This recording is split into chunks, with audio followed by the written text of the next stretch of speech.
Bom, aí quem estava no meio dessa situação toda? Quem fazia parte desse grupo dos decepcionados? Não. Pessoas. Duas pessoas especiais. Ellen White e Hiram Edson.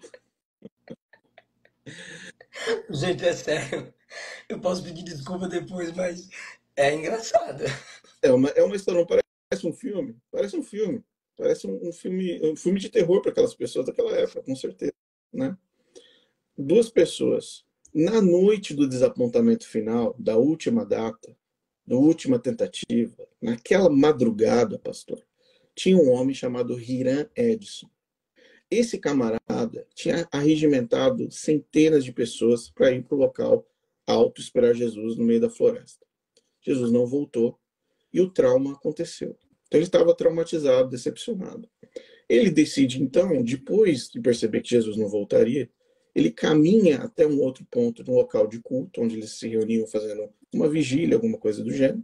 Ele vai até ali, e ali, entre um ponto A e o ponto B, saindo da floresta do desapontamento, chegando na vigília, ele diz que no meio de um milharal, ele teve uma visão e que Deus deu para ele uma visão. Ouve essa, pastor. Uma pessoa emocionalmente traumatizada, triste, decepcionada pela terceira vez. Caminha a pé até um ponto e no meio do milharal ele fala que Deus abre o céu para ele e ele olha para o céu. O que ele viu no céu? Jesus passando do santo para o santíssimo e falando que Jesus, na verdade, veio em 1844, mas não para a Terra, ele veio para um santuário celeste, onde ele avançou do santo para o lado santíssimo do Então, santuário. no céu tem um local que é mais santo que o outro. Correto. Exatamente. Essa é a premissa. Essa é a premissa inicial. Levando em consideração fatos importantes, que a Bíblia expressa de forma clara em Hebreus, que Cristo passou para além do véu. Logo após a sua ascensão, Cristo passa e vai para além do véu, para o Santíssimo. E ali ele começa o processo de intercessão por nós. Agora, olha só que interessante. Essa visão que ele teve era como se fosse um tipo de resposta. Um tipo de, ok, Jesus não voltou, falhamos novamente, mas na verdade não era para Jesus ter voltado. Na verdade, Jesus estava no santo e agora ele está no santíssimo. Só que Errei o evento, não a data. não a data. A data está tudo certo. Nada, Guilherme Miller estava 100% correto. A questão é que o evento foi errado. A data está correta. Tarde, manhã, que virou ano. Artaxerxes A 450, data lá de Artaxerxes, a parábola das virgens, para o Yom das virgens. Kippur, tá aí. É um X tudo. É um X tudo.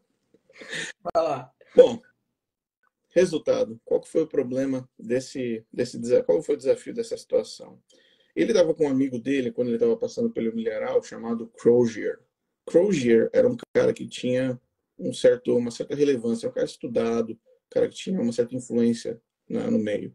E o Hiram Edson, o cara que teve a visão, era um cara mais da fazenda, um cara mais simples, né? Mas era um cara que tinha suas posses, eram pessoas que tinham dinheiro.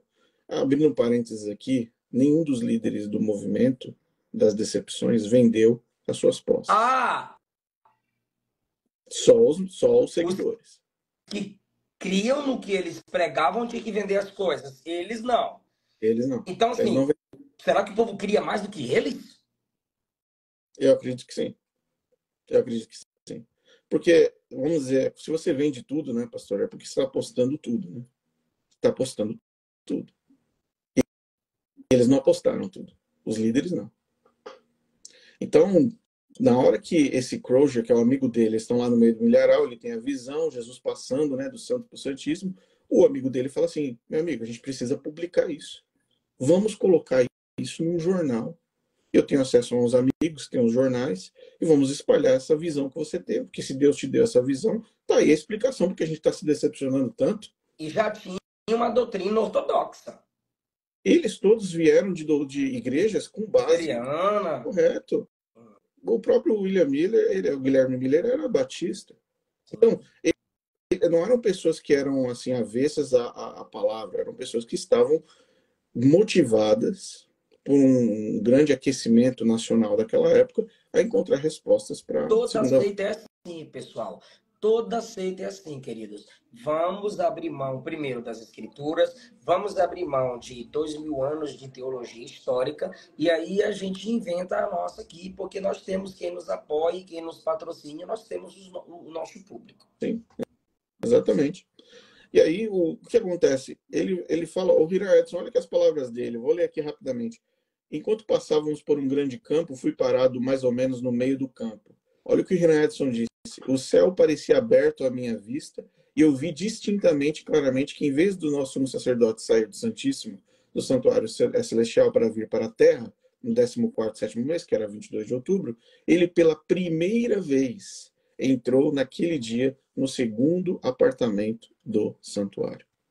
Essa é a descrição do nosso ator aí que viu essa visão aí Nosso o quê? no milharal ali, do nosso ator aí. Nosso ator, certo.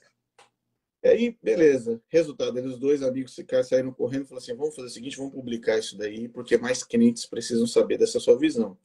Resultado, eles publicaram toda a ideia. Demorou mais ou menos, pastor, um ano e 2 meses, para eles colocarem a visão deles dentro de uma estrutura teológica, tá? Então a gente está saindo de um momento onde as pessoas achavam que Jesus voltaria, Jesus não voltou, e agora tem uma visão. Então a gente precisa transformar essa visão em teologia, né? Então demorou mais ou menos 1 ano e 2 meses. Saiu a tal da teologia do juízo investigativo. Quando sai essa doutrina, essa publicação, eu tenho no PDF que eu mandei para você, tem o jornal original ali, você pode ver, antigo, e também tem esses pontos. Quais eram os 5 pontos principais dessa publicação? Ponto número 1, olha só. A expiação de Cristo não foi feita na cruz. Esse é o ponto número 1. Ponto número 2. Cristo havia entrado no Santo dos Santos apenas em 1844, como nós já dissemos. 3. Jesus Cristo provou ser o Messias porque após a sua ressurreição ele continuou guardando a lei. Então, a guarda da lei após a ressurreição de Cristo era a prova de que ele era o Messias.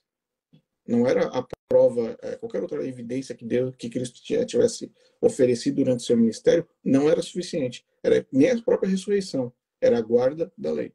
4. Todos os seres humanos são dependentes da expiação que está ocorrendo no santuário do céu. E 5, por último e o pior, Satanás levará sobre si, os pecados do mundo.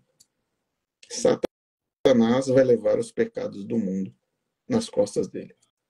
Então, esse era o bojo, esse era o contexto, esse era o resumo da teologia que veio dessa visão. O artigo, até tem o artigo original em inglês, para quem estiver interessado, posso passar também. Pode fazer a leitura inteira, todos esses 5 pontos estão ali. Agora, ao mesmo tempo, lembra que nós falamos de 2 personagens, Hiram Edson e Ellen White. Vamos chegar então na Ellen White. Ao mesmo tempo em que os 2 amigos estavam desenvolvendo a teologia sobre a visão, o que ocorreu? Ellen White teve uma outra visão. E Ellen White disse que teve uma visão logo depois, em 1845, depois do ano do desapontamento, e ela disse o seguinte na visão dela: viu o pai erguer-se do trono em uma carruagem de fogo, entrar no Santíssimo, dentro do véu e assentar-se. Viu um carro de nuvens com rodas com chamas de fogo. Anjos estavam ao redor de toda a carruagem. Ao ela vir onde Jesus estava, ele entrou no carro e foi conduzido para o Santíssimo, onde o pai estava sentado, em 1844. Outro, em 1844, Cristo entrou no mais santo lugar do Santíssimo, Santuário Celestial, para terminar o trabalho de expiação preparatório para a sua vinda. Ou seja, consumado, Tetelestai. nada disso.